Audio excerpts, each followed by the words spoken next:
करनी जय दुख हरनी, सुख करनी दुख हरनी, श्री मधुसूदन की आरती पापियों को पाप से नजारती,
परमात्मा विवंदनम् आराध्य ग्रहणाम्।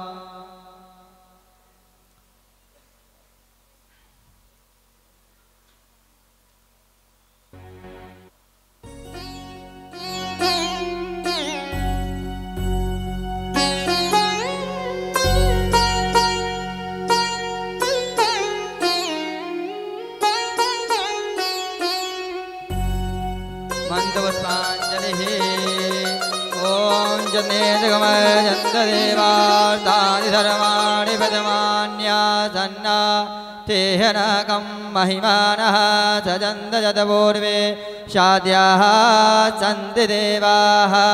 हरिः ओम् एकदन्ताय विद्महे वक्रतुण्डाय धीमहि तन्नो दन्ते प्रचोदयात्। हरिः ओम् नारायणाय विद्महे वासुदेवाय धीमहि तन्नो विष्णु प्रचोदयात्। हरिः ओम् तत्पुरुषाय विद्महे महादेवाय धीमहि तन्नो रुद्रा प्रचोदयात्।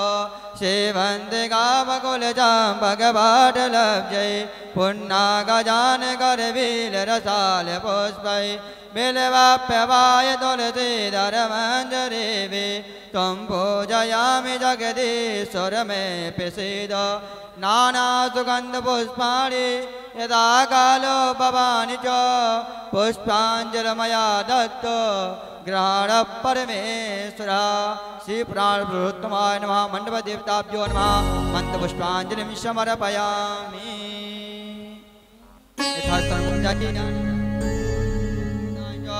तानि सर्वाणि सन्तो दीक्षायां पदे पदे भेटके प्रणाम कलीके नमः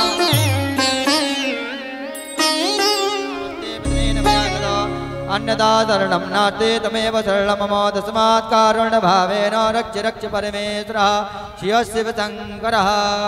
बोलिए श्रीमद्भागवत महापुराण की, श्री व्यास जी महाराज की, श्री सुखदेव जी महाराज की, राम राजा सरकार की, अनंत बलवंत हनुमंत लाल सरकार की, राधा रानी सरकार की, सब संतन के सब भक्तन के पार्वती पदये हरे हरे महादेव। जय जय श्री राधे श्याम।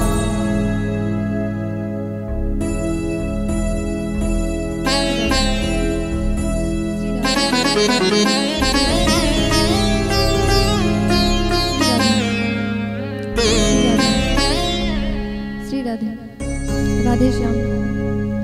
श्री राधे श्री राधे।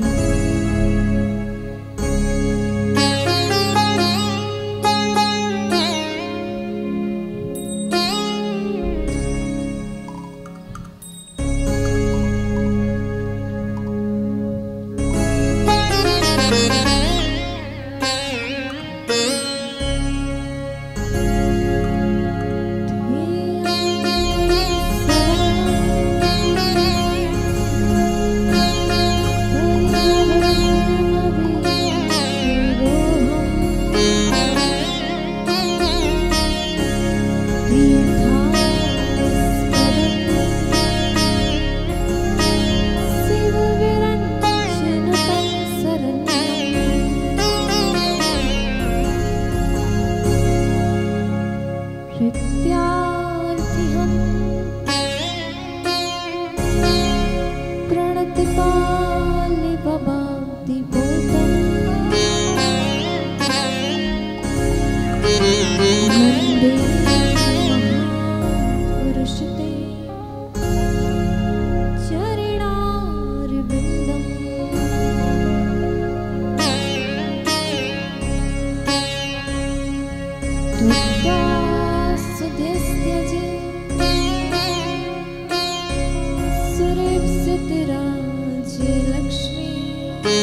क्षण मन और वाणी को पवित्र करने के लिए भगवत नाम संकीर्तन करते हैं।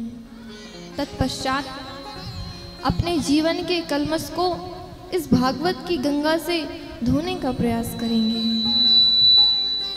जय जय राधा रमण हरि बोल, जय जय राधा रमण हरि बोल, जय जय राधा रमण हरि बोल, जय जय राधा रमण हरि बोल, जय जय राधा रमण हरि बोल, जय जय राधा रमण हरि बोल, जय जय राधा रमण हरि बोल, जय जय राधा रमण हरि बोल,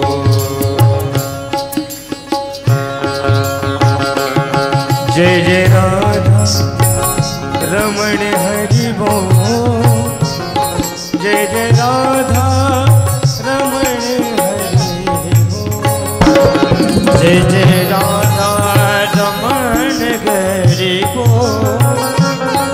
हरि बोल, जय जय राधा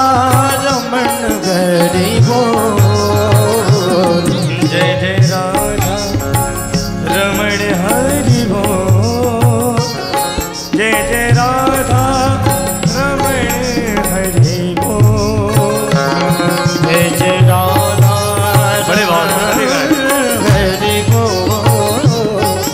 जय जय राधा रमण हरि बोल, जय जय राधा हरि बोल, जय जय राधा रमण हरि बोल, जय जय राधा रमण हरि बोल, जय जय राधा रमण हरि बोल, जय जय राधा रमण हरि बोल, जय जय राधा रमण हरि। ऐसे नहीं, दोनों हाथ उठा के बड़े भाव से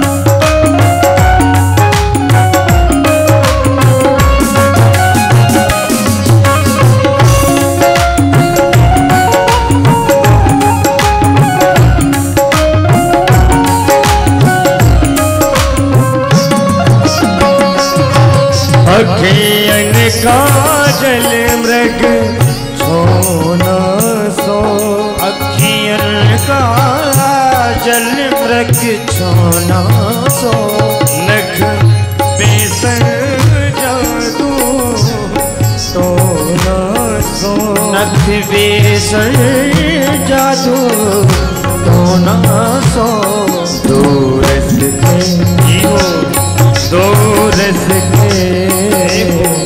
दूरस के हरे कपोल, जय जय राधा रमण हरि बोल, जय जय राधा रमण हरि बोल, जय जय राधा रमण हरि बोल।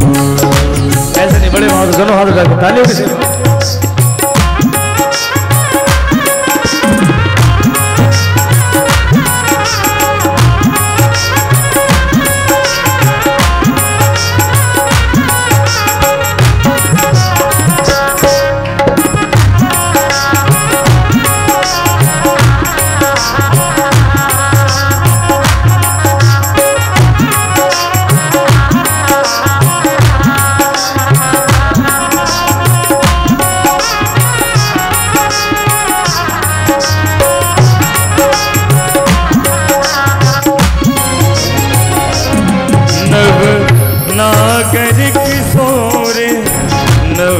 रसिया नभ नागर किशोर नवल रसिया ओ नवनाग नवल किशोर रसिया नवनागर किशोर नवल रसिया प्यारो ब्रज को छेल गाना मन बसिया प्यारो ब्रज को छेल गाना मन बसिया होकर कालिंदी होकर कालिंदी कर कालिंदी बोल किलोर रे जय जय राधा रमण हरि बोल जय जय राधा रमण हरि बोल जय जय राधा रमण हरि बोल जय जय राधा रमण हरि बोल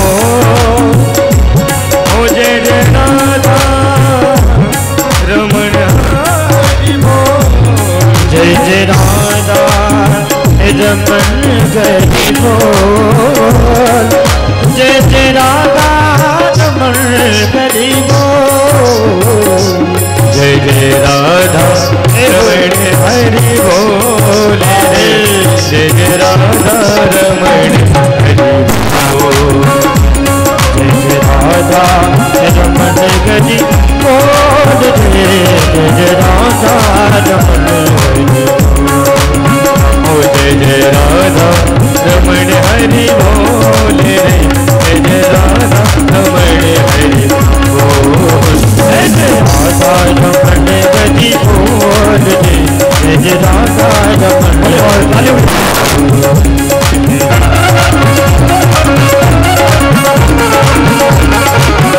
सभी हाथ पकड़ के तालियां बजाओ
राघवेंद्र सरकार की, श्रीमद् भागवत महापुराण की जय हो, महर्षि वेदव्यास जी महाराज की जय हो, श्री सुखदेव जी महाराज की जय हो, गौ माता की जय हो।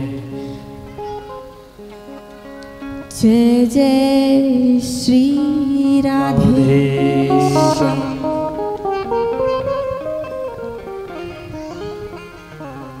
आइए चित्सार सिंधु सर्वस्व श्री राधा गोविंद के चरण कमलों में समर्पित करते हुए हम सभी आज कथा के चतुर्थ दिवस में प्रवेश करने जा रहे हैं। कल आप सभी ने कथा प्रसंगों के माध्यम से श्री शिव जी के विवाह में खूब उत्सव मनाया। कल महाराज मनु के पुत्र उत्तानुपाद के वंश का वर्णन श्रवण किया। आज महाराज मनु के दूसरे पुत्र महाराज प्रियव्रत के वंश का वर्णन आप सभी श्रवण करेंगे। श्री सुखदेव जी महाराज कहते हैं, परीक्षित,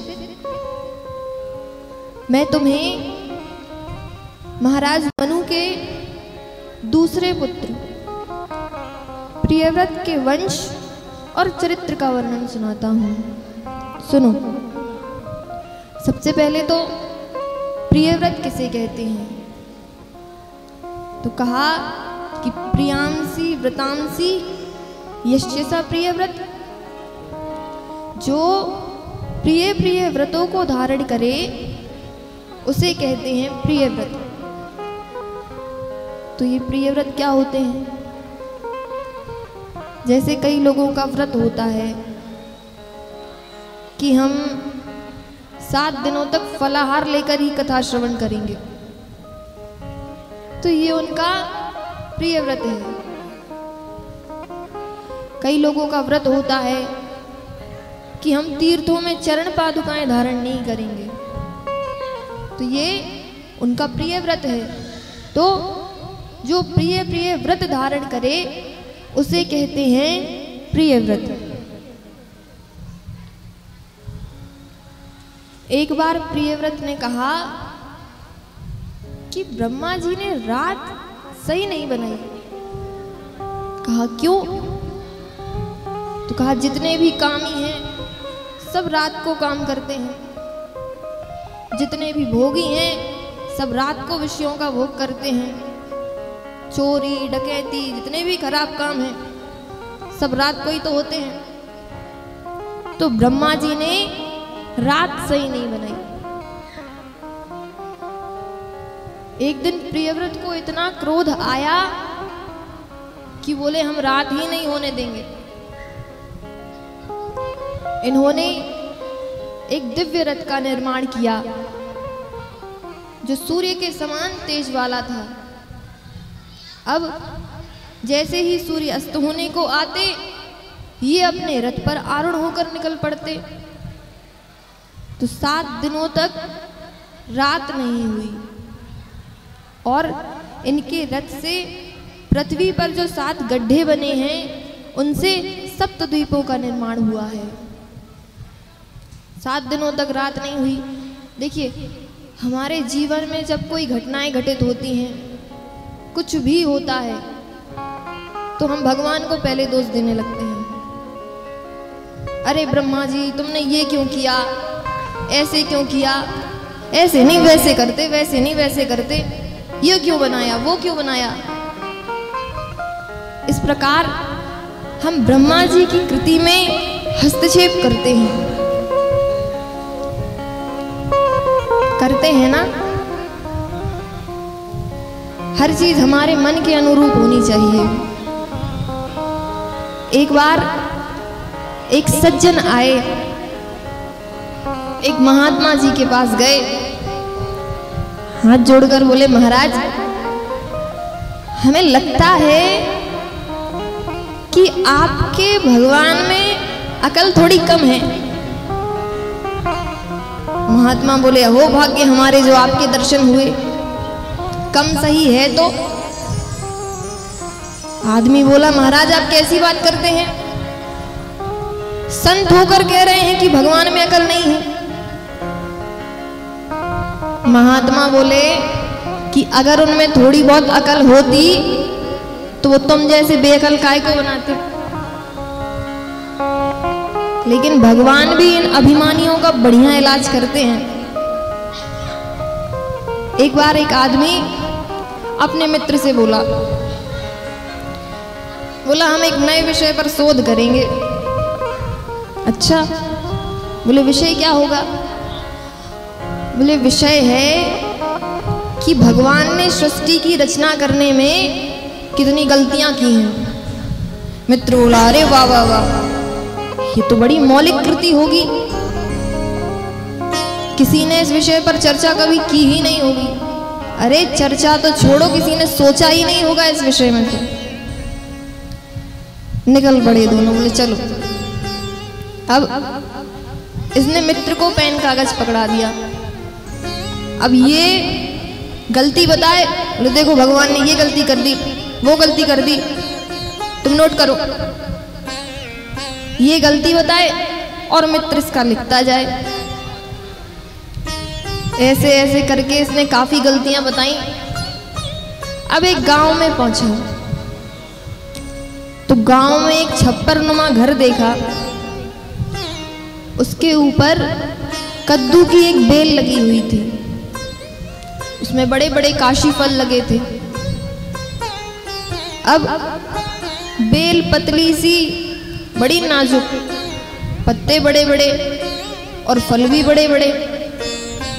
तो ये बोला, ये देखो भगवान की गलती नंबर 1,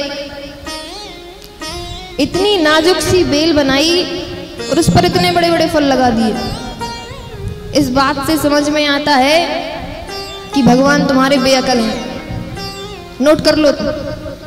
मित्र ने तुरंत पेन लिया, लिख लिया। अब ऐसे ऐसे करता हुआ थोड़ी आगे गया तो एक आम के बगीचे के पास पहुंचा। सोचा यहां थोड़ी विश्राम कर लूं। दोनों मित्र लेट गए। अब इनकी दृष्टि ऊपर कच्चे आम पर पड़ी। बोला देखो भगवान की दूसरी गलती, तुम नोट करते जाना। वो बोला हाँ। बोला बताओ, इतना बड़ा वृक्ष लगाया और उसमें इतना सफल। इस बात से समझ में आता है कि भगवान में अकल कम है। लिख लिया?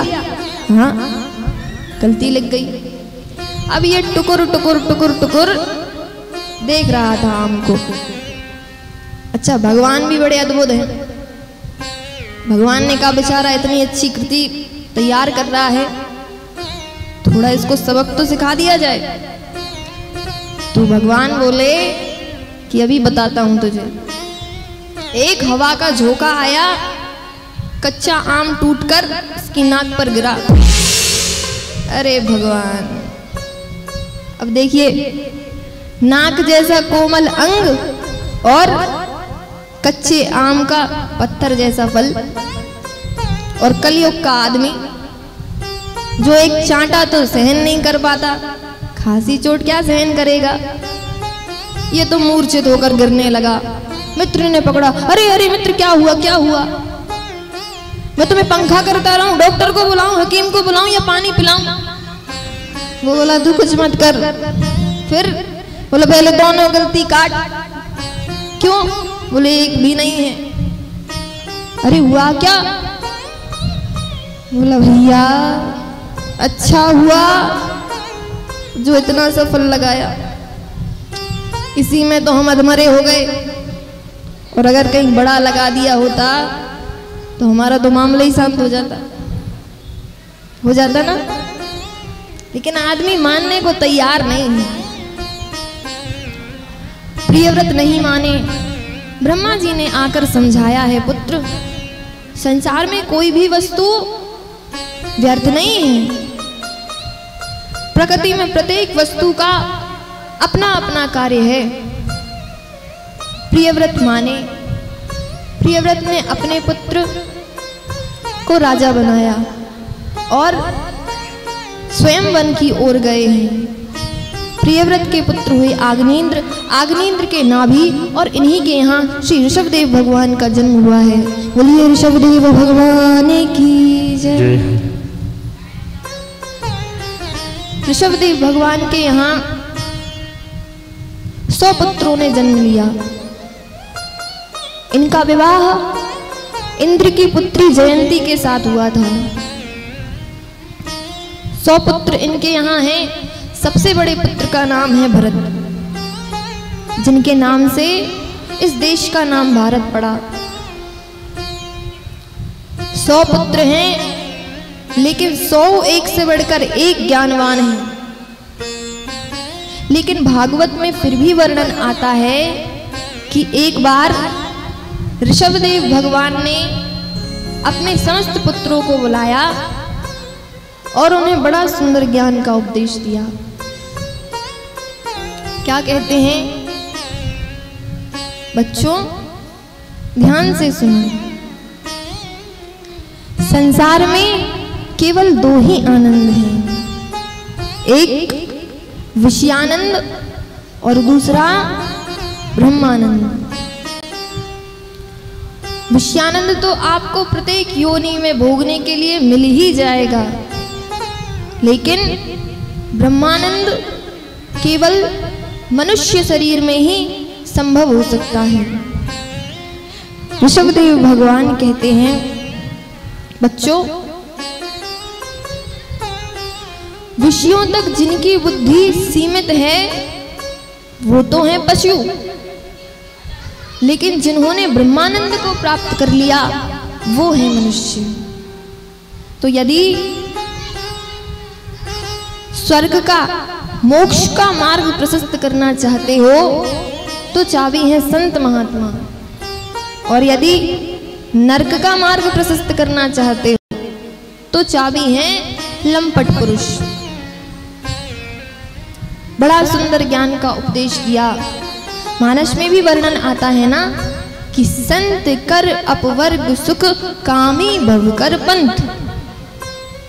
यदि मोक्ष का मार्ग प्रशस्त करना चाह रहे हैं तो संतों की शरण में जाएं, और यदि नरक का मार्ग चाहते हैं तो फिर कामी पुरुषों की तरफ जाएं। अच्छा, ऋषभदेव भगवान के सारे पुत्र इतने ज्ञानी हैं, फिर उन्होंने बच्चों को ज्ञान का उपदेश क्यों किया? नहीं कोई जरूरत थी क्या? देखिए, माता पिता अपने बच्चों को केवल 2 ही चीजें दे सकते हैं। पहली सुंदर शिक्षा और दूसरी सुंदर संस्कार। और इन 2 चीजों के अतिरिक्त आप अपनी संतानों को जो भी देते हैं वो केवल एक व्यवहार मात्र है। वास्तव में यदि आपने इन दोनों में से एक भी चीज अपने बच्चों को नहीं दी ना, तो फिर बाकी सारी चीजें देने का कोई फायदा नहीं है। क्या फायदा जब बच्चों में शिक्षा नहीं है, संस्कार नहीं है। कहा जाता है ना कि पूत कपूत तो क्यों धन संचय, और पूत सपूत तो क्यों धन संचय।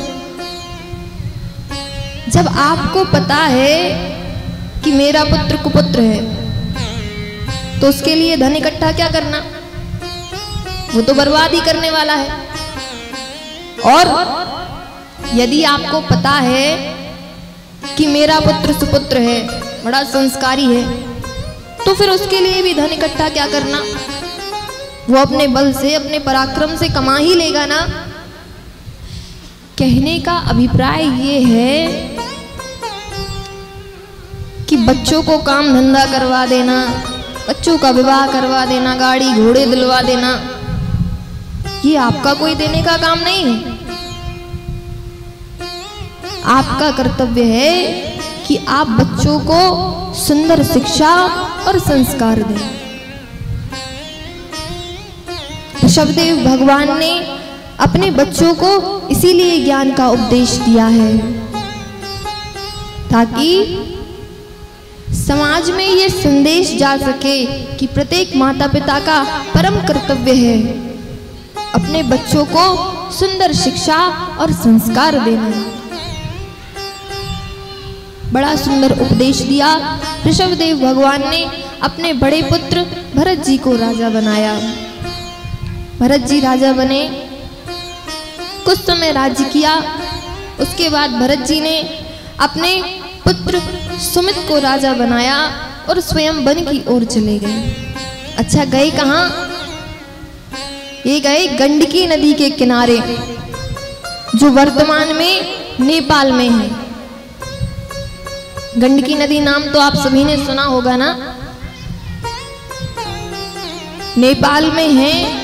और आज भी आप गंडकी नदी में जाइए, अपने हाथों में 2 तुलसी पत्र ले लीजिए और जैसे ही आप पत्र सहित नदी के अंदर हाथ डालेंगे तो आपके हाथ से वो तुलसी अपने आप ही छूट जाएगी और आपके हाथ में शालिग्राम भगवान आ जाएंगे। वही होते हैं असली शालिग्राम। उनके अंदर एक स्वर्ण देने वाला कीड़ा होता है।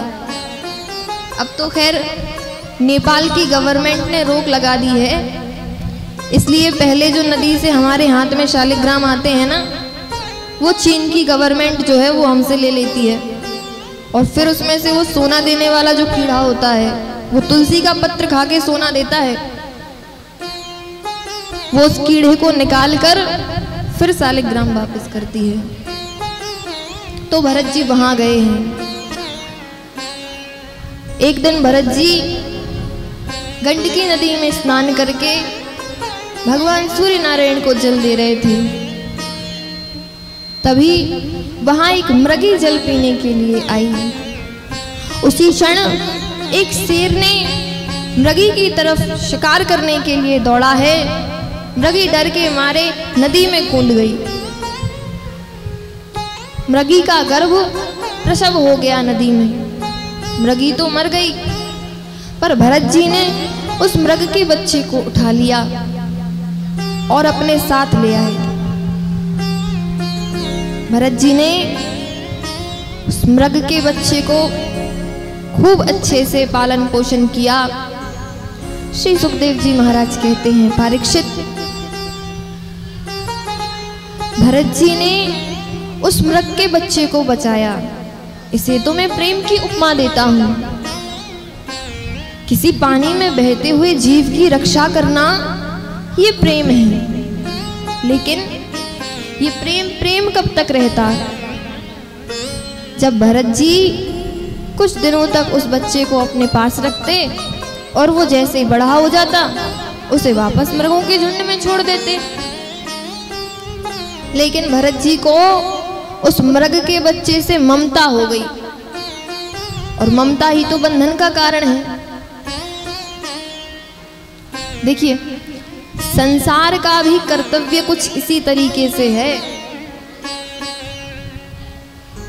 जब आपको लगने लगे कि बच्चों को काम धंधा करवा दिया, उनका विवाह करवा दिया, बच्चे अपनी जिम्मेदारियां समझने लगे हैं, तो फिर आपको धीरे धीरे वहां से अपनी आसक्ति हटा लेनी चाहिए, अपनी ममता हटा लेनी चाहिए। बच्चे संभाल सकते हैं। अच्छा, बच्चे तो चाहते हैं कि अपना झोला उठा के जाएं, पर ये हैं कि जाने को तैयार नहीं है। बच्चे बेचारे रोज कह रहे हैं, पापा बस जा रही है हरिद्वार, रिजर्वेशन करा दें क्या? पापा कह रहे, अरे नहीं नहीं, दुकान का नुकसान हो जाएगा। अच्छा, कुछ लोग वो तो इस भ्रम में जीते हैं कि हम नहीं होंगे तो हमारे बच्चों का क्या होगा, दुकान कौन चलाएगा। एक क्षण के लिए भी दुकान नहीं छोड़ते। देखिए, उस दुकान से आपको एक ना एक दिन हटना तो पड़ेगा ही। आज नहीं तो कल आप नहीं हटेंगे तो काल आपको हटा देगा। कोई किसी को नहीं संभालता, भगवान सबको संभालते हैं और परिस्थितियां सबको जीना सिखा देती हैं। इसलिए जब मन करे ना कि हमने अपने कर्तव्य पूरे कर दिए तो फिर तीर्थ यात्रा की ओर निकल जाया करो। अच्छा, एक मजे की बात और, भरत जी तो उस मृग के बच्चे को प्रेम करते थे, लेकिन वो मृग का बच्चा भरत जी को प्रेम नहीं करता था। और संसार के प्रेम की सबसे बड़ी समस्या ये है कि यहाँ कोई किसी को प्रेम नहीं करता, सब अपने आप को ही प्रेम करते हैं। सत्य कह रही हूं मैं। अच्छा, जब कोई मरता है ना तो उसके अगल बगल वाले लोग रोते हैं, तो आप कभी उन अगल बगल वालों का रोना सुनना, उनके रोने को आप वो किन शब्दों का प्रयोग करते हैं। उनके रोने में ये नहीं है कि आप हमें छोड़कर चले गए, उनके रोने में तो ये है कि हे भगवान, अब हमारा क्या होगा, हम कैसे जिएंगे। मतलब अगले की तो जान चली गई और इसको अभी भी अपनी पड़ी है, हमें छोड़कर चले गए, अब कौन संभालेगा। तो अभी भी अपनी ही चिंता है, उसकी नहीं है, वो बेचारा चला गया। तो ये संसार है, ये उस दुख में भी अपना सुख ढूंढ रहा है। और व्यवहारिक जगत में तो यदि कोई 100-200 किलोमीटर दूर मर गया हो तो फिर महाराज बढ़िया गाड़ी से जाएंगे, रास्ते में बढ़िया चाय coffee cold drink samosa jalebi सब खाते हुए जाएंगे। और फिर जैसे ही उनके घर के 10-20 कदम बचेंगे फिर रोने का अभ्यास करेंगे। सत्य बता रही हूं, हमने देखा है। अच्छा, ज्यादा दूर नहीं ले जाते, हम अपने यहाँ की बता देते हैं। एक बार क्या हुआ कि हमारे यहाँ एक लोगों का वैकुंठ गमन हो गया। उस समय हमारी उम्र महज 12-13 वर्ष रही होगी, बस, इससे ज्यादा नहीं। तो हम थे और हमारे साथ एक लोग दीदी भी थी। तो वो दीदी रास्ते में तो खूब हंसती हुई आई, बात करती हुई आई हमसे। अच्छा, और जैसे ही हमारे घर के 10 कदम दूर पहुंची तो अचानक से चिल्लाटे मचा के रोने लगी। हमने देखा, हम तो अचानक रह गए आश्चर्यचकित, हे भगवान, इनको ये क्या सूझा। अभी तो अच्छी खासी आ रही थी हंसती। तो लोग ऐसे ऐसे ड्रामे करते हैं। और वो तो चलो दीदी थी, महिलाएं भी कम नाटक नहीं करती। औरतें तो बढ़िया, जिन औरतों ने कभी अपने ससुर के सामने घूंघट नहीं किया होगा ना, वो कोई मर जाए फिर देखो उनका जाना, इतना लंबा निकाल लेंगी। और फिर जो उस ग्रुप में सबसे बड़ा होगा वो पहले एक आवाज निकालेगा हूँ, और फिर सब पीछे से लग जाते हैं। भगवान जाने महाराज रोती हैं या हंसती हैं, क्या पता रोती हैं या हंसती हैं, वो तो घूंघट उठेगा तब पता चलेगा। जो कभी घूंघट नहीं करता वो तब भी घूंघट कर लेता, भैया आप तो पकड़ जाएंगे। तो ये संसार है। भरत जी को उस मृग के बच्चे से ममता हो गई। एक दिन वो मृग का बच्चा मृगों के झुंड में चला गया। भरत जी ने खूब ढूंढा पर नहीं मिला। अब भरत जी का अंत समय आया और कहते हैं ना कि अंते यामति सागति। अंत समय हमारी जैसी मति होती है, हमें वैसी ही गति प्राप्त होती है। भरत जी का भजन तो छूट ही गया था, तो ना राम की याद आई और ना कृष्ण की याद आई। याद कौन आया? वो मृग का बच्चा, क्योंकि मृग का चिंतन करते करते मरे हैं तो अगले जन्म में मृग बनकर आए। कहा गया कि एक मृगा के संग ते भरत धरी मृग दे, तुलसी उनकी कौन गति, जो घर घर करत स्नेह। एक मृग के बच्चे के चक्कर में भरत जी को मृग बनना पड़ा। तो तुलसीदास जी से कहा कि भाई उनका क्या होगा जिनके घर घर चाहने वाले हैं। देखिए, मृत्यु के समय अचानक भगवान की याद नहीं आती। जीवन भर आपने जिसका सर्वाधिक चिंतन किया होगा, मृत्यु के समय आपको वही याद आएगा। इसलिए कहा जाता है कि भगवान का स्मरण भी कर लिया करो। क्योंकि तपस्या का प्रभाव था तो भरत जी को मृग की योनि में भी सब याद रहा। भरत जी ने मृग की योनि को छोड़ करके अगले जन्म में अंगिरस नाम के पंडित जी के यहाँ जन्म लिया। पंडित जी के 9 पुत्र थे, सब वेद पाठी हुए। भरत जी को पूर्व जन्म का स्मरण था, इसलिए भरत जी अब बोले नहीं। पिताजी पढ़ा पढ़ा के परेशान कि वेद मंत्र पढ़ ले, वेद मंत्र पढ़ ले। पर भरत जी ने वेद मंत्र तो दूर, गायत्री मंत्र तक याद करके नहीं सुनाया। कुछ समय पश्चात भरत जी के माता पिता की मृत्यु हो गई। भरत जी के भाई उनके साथ बड़ा दुर्व्यवहार करने लगे। भाभियां उन्हें बासा भोजन देती और देती नहीं, जैसे किसी कुत्ते को दूर से डाल देते हैं ना, ऐसे ही डाल देती। लेकिन भरत जी के भाई 56 भोग खाकर भी उतने हष्टपुष्ट नहीं हैं जितने भरत जी वो रूखा सूखा खाकर हैं। वो तो भगवान का भजन करते हैं, बढ़िया खाते हैं, हष्टपुष्ट हैं।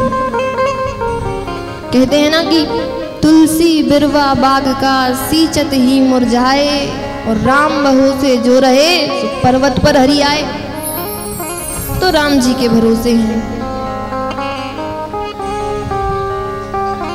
अब एक दिन भरत जी के भाइयों ने भरत जी को घर से ही निकाल दिया। तो किसी काम का ही नहीं है, घर में बैठे बैठे खिलाएंगे क्या, निकाल दिया।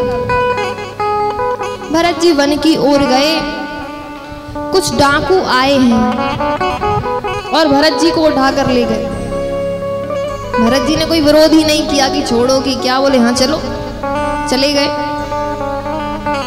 डाकुओं ने बढ़िया भद्रकाली के मंदिर में लेकर गए, स्नान कराया, नए वस्त्र धारण कराए। भरत जी बड़े प्रसन्न, अरे वाह महाराज, 56 भोग खिलाए, सब खा लिया। तो कहा महाराज ये मंदिर है, यहाँ दंडवत प्रणाम करो। अब भरत जी ने जैसे ही दंडवत प्रणाम किया, एक डाकू ने तलवार निकाली। भरत जी बोले भैया जी क्या कर रहे? बोले महाराज अभी तक जैसे सब स्वीकार करते रहे, अब ये भी स्वीकार करो। ये 56 भोग मुफ्त में नहीं खिलाए। भरत जी बोले हे भगवान, ये कैसा संसार है, खिला पिला कर अब मार रहे हैं। फिर भी बोले जैसी भगवत इच्छा। जैसे ही डाकू मारने के लिए तलवार ऊपर करता है, मां जगत जननी माता भवानी भद्रकाली प्रकट हो गई। डाकू के हाथ से तलवार छुड़ाई है और सबका गला काटा। भरत जी समझ गए मां ने काल के गल से बचाया है। भरत जी स्वतंत्रता पूर्वक वन में भ्रमण करने लगे। आगे चलकर इन्हीं भरत जी ने रहुगण नाम के राजा को सुंदर ज्ञान का उपदेश दिया, जो कपिल देव भगवान का सत्संग श्रवण करने के लिए जा रहा था। भरत जी महाराज ने रहुगण को बताया कि शरीर का मोटा होना, पतला होना, ये सब शरीर का नियम है, आत्मा का नहीं है। हम आत्मा हैं, ऐसा दिव्य उपदेश दिया। रहुगण ने वन में जाकर भगवान का भजन करना प्रारंभ किया।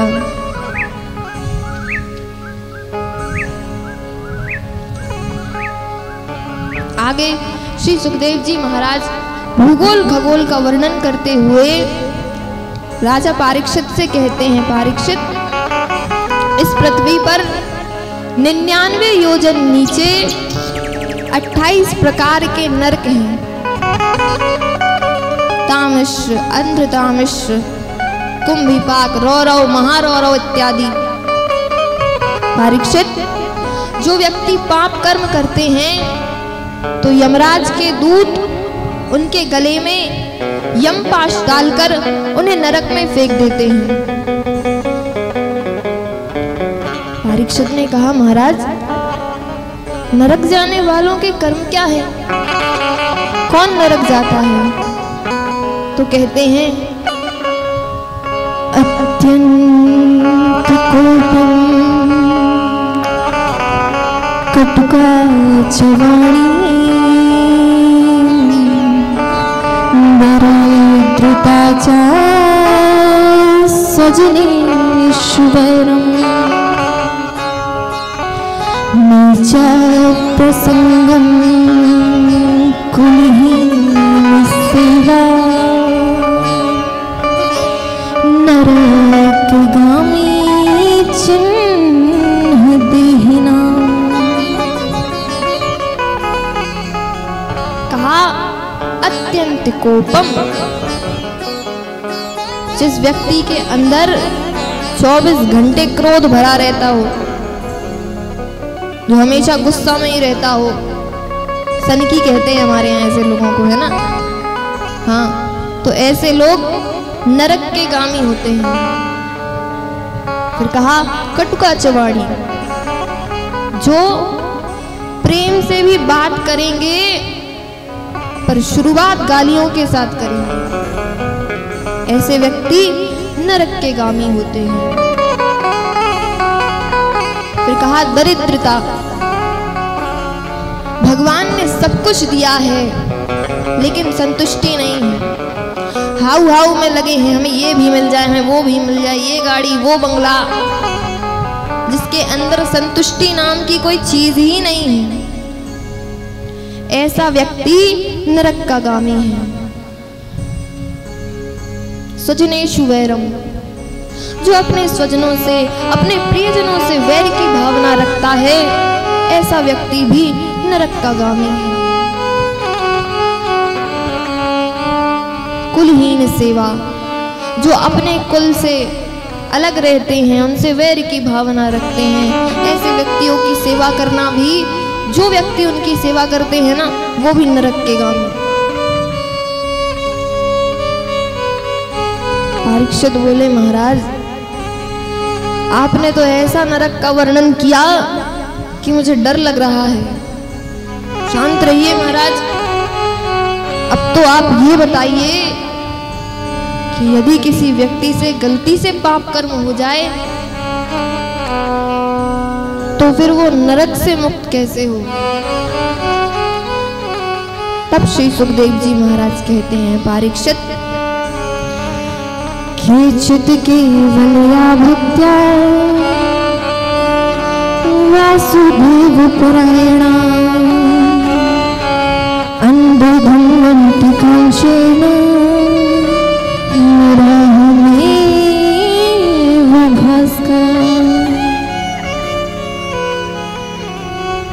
परीक्षित, जिस प्रकार भगवान भुवन भास्कर सूर्य नारायण उदय होते ही इस संसार के पूरे अंधकार को समाप्त कर देते हैं, ठीक उसी प्रकार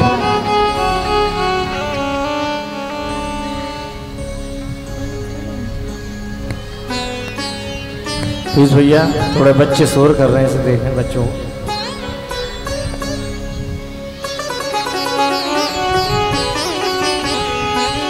देखिए, शांति से बैठिए, हल्ला मत कीजिए। जिसको आना है वो शांति से आकर बैठ जाइए, अब व्यवस्था ना फैलाएं।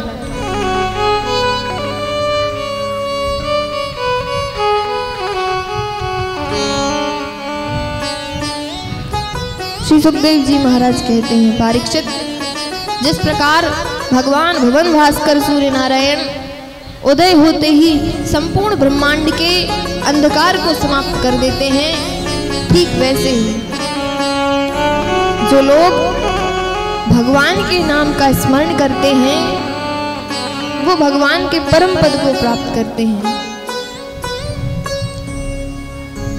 परीक्षित ने कहा, महाराज, क्या सिर्फ नाम जपने से पापों से मुक्ति मिल जाएगी?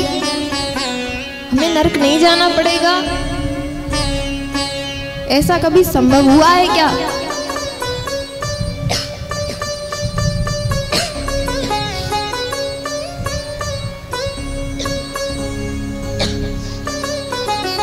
तब श्री सुखदेव जी महाराज परीक्षित से कहते हैं, परीक्षित, ऐसा संभव हुआ है, मैं प्रमाण देता हूं। एक बार एक अजामिल नाम के पंडित जी थे। पंडित जी बड़े तेजस्वी, मनस्वी, विद्वान थे, परंतु एक वेश्या के साथ विहार कर लेने के कारण उनकी बुद्धि ना भ्रष्ट हो चुकी थी। लेकिन अंत में उसने भगवान का नाम जपकर, भगवान की कीर्ति गाकर प्रभु के परम पद को प्राप्त कर लिया। भाव कुभाव अनख आलस नाम जपत मंगल दिसि। भगवान का नाम तो भाव से, कुभाव से, अनख से, आलस से, आप चाहें जैसे ले, वो मंगलकारी ही है। आइए एक भजन।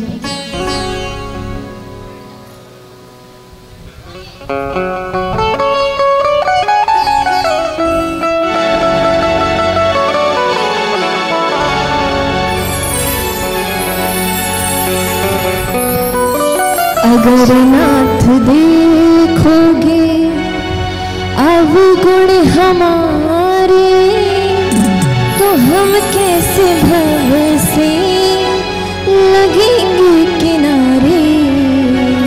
अगर नाथ देखोगे अवगुण हमारे, तो हम कैसे भव से लगेंगे किनारे।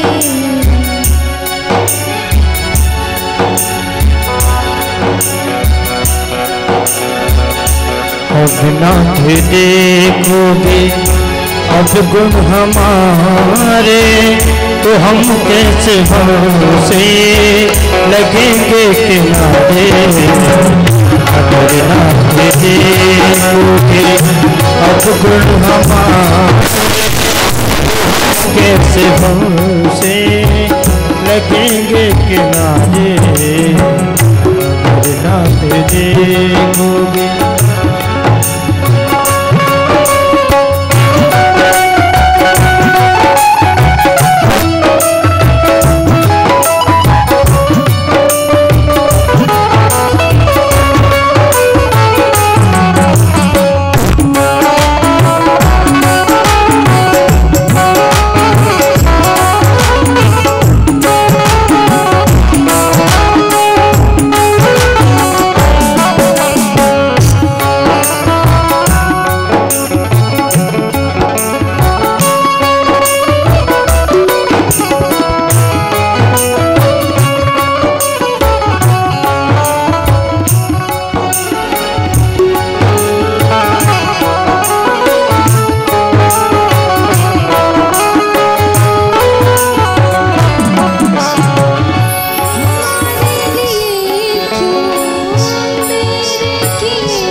अवगुण हमारे, तो हम कैसे भरोसे लगेंगे किनारे। अगर नाथ देखोगे अवगुण हमारे, तो हम कैसे भरोसे लगेंगे किनारे अगर नाथ देखोगे।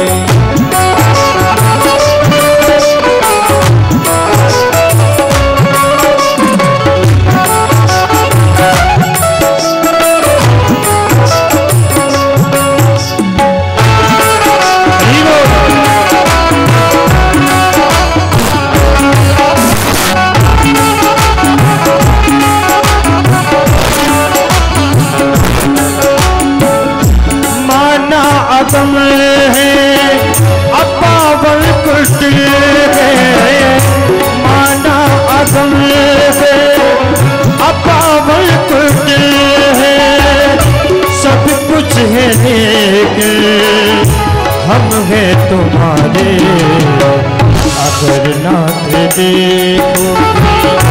अब गुण हमारे तो हम कैसे भरोसे लगेंगे किनारे अगर नाथ देखोगे। अब गुण हमारे तो हम कैसे भरोसे लगेंगे किनारे अगर नाथ देखोगे।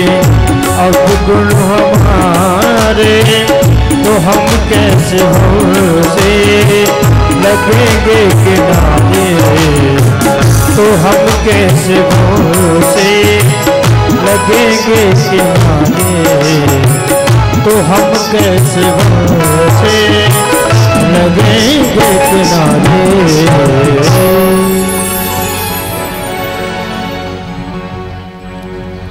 बोलिए सावरिया सरकार की जय हो। आगे परीक्षित ने एक प्रश्न किया, महाराज भगवान तो समदर्शी हैं, उनकी दृष्टि तो एक जैसी होनी चाहिए। देवता भी उनके पुत्र हैं और दैत्य भी उनके पुत्र हैं, फिर भगवान देवताओं की रक्षा क्यों करते हैं और दैत्यों को क्यों मारते हैं? क्या ये भगवान का भेदभाव नहीं है?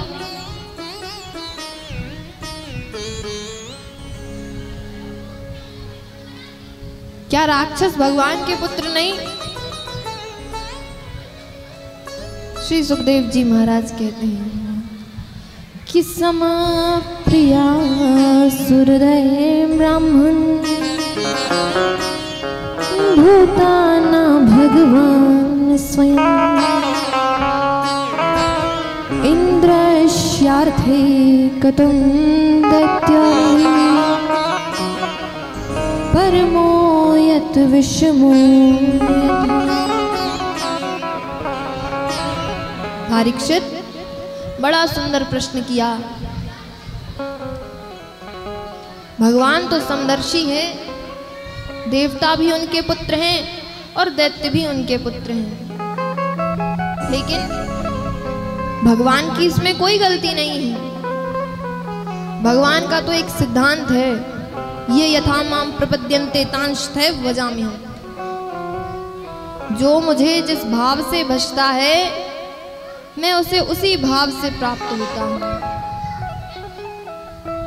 अब देवता मुझे अपना रक्षक मानते हैं तो मैं उनका रक्षक बन जाता हूँ, और दैत्य मुझे अपना शत्रु मानते हैं तो मैं उनका शत्रु बन जाता हूँ। अब इसमें भगवान की थोड़ी गलती है। आप जैसा संबंध बनाएंगे उसी रूप में प्राप्त हो जाएंगे। इसमें तो मानने वाले की गलती है। आगे श्री सुखदेव जी महाराज समुद्र मंथन का प्रसंग सुनाते हैं। एक बार क्या हुआ कि दुर्वासा ऋषि इंद्र के यहाँ गए, तो इंद्र ने तुरंत चरणों में प्रणाम किया और बढ़िया भोजन कराया। प्रसन्न होकर दुर्वासा ऋषि ने अपने गले की माला उतार करके इंद्र के गले में डाल दी। इंद्र तो है ही अभिमानी। देखा ऋषि चले गए तो इंद्र ने वो माला उतार करके फेंक दी। वो माला हाथी की सूंड पर गिरी है। हाथी ने उस माला को पैरों से कुचल दिया। तो आपको पता है कि इंद्र को इस गलती के कारण श्रीहीन होना पड़ा। इसीलिए कहते हैं कि भगवान के चरणारविंदों में चढ़ी हुई कोई भी वस्तु, फल फूल इत्यादि कभी हमारे कदमों के नीचे नहीं आना चाहिए। इससे सेवा का अपराध होता है। पूरे देवताओं का राज्य राजा बलि ने हड़प लिया। देवता रोते रोते भगवान के पास गए, प्रभु अब क्या करें, अब क्या करें। भगवान बोले, देवताओं तुम्हारा सारा धन वैभव संपदा सब समुद्र में चली गई। जाकर तुम और सारे दैत्यों को ले जाओ, समुद्र मंथन करो, तब जाकर तुम्हें वो संपदा वापस मिलेगी। अब देवता विचार करने लगे कि दैत्यों को कैसे मनाएं, क्योंकि वो तो मानने वाले हैं नहीं। कुछ देवता शांति प्रस्ताव लेकर गए कि देखो भैया, लड़ने झगड़ने में तो कुछ रखा नहीं, जो जो निकलेगा अपन आधा आधा बांट लेंगे। दैत्य मान गए, क्योंकि दैत्य जानते हैं कि समुद्र मंथन अकेले नहीं हो सकता, देवताओं को और दैत्यों को मिलकर ही करना पड़ेगा। सारे देवता एकत्रित हुए, दैत्य आए। अब मद्राचल पर्वत को लाया गया, बासुकी नाग को रस्सी बनाया और मंथन प्रारंभ किया। एक तरफ सारे देवता खड़े हैं, दूसरी तरफ सारे दैत्य खड़े हैं। जैसे ही मंथन प्रारंभ हुआ तो मद्राचल पर्वत समुद्र में धंसने लगा। भगवान श्री हरि नारायण ने तुरंत कश्यप रूप धारण किया और मद्राचल पर्वत को अपनी पीठ पर धारण किया। बोलिए कश्यप भगवान की जय। जय। पुनः मंथन प्रारंभ हुआ। काफी देर तक मंथन चलता रहा।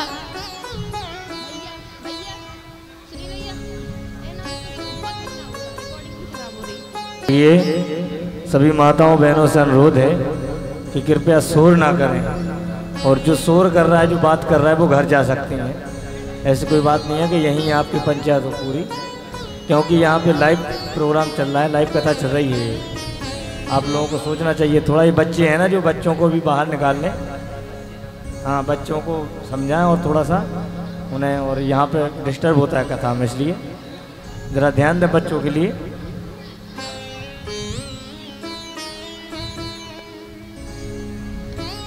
मंथन करते करते समुद्र में से विष निकला। सारे देवता घबराए, हे भगवान अब क्या करें। त्राहिमाम करते हुए भगवान नारायण के पास गए, प्रभु अब क्या करें। भगवान नारायण बोले, चिंता मत करो, पूरा विष उठाओ और शिव जी की शरण में चलो।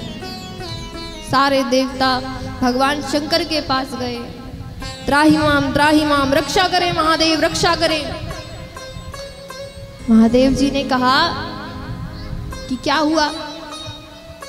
तब देवताओं ने बताया, महाराज समुद्र मंथन में से विष निकला है और आप ही केवल इससे हमारी रक्षा कर सकते हैं।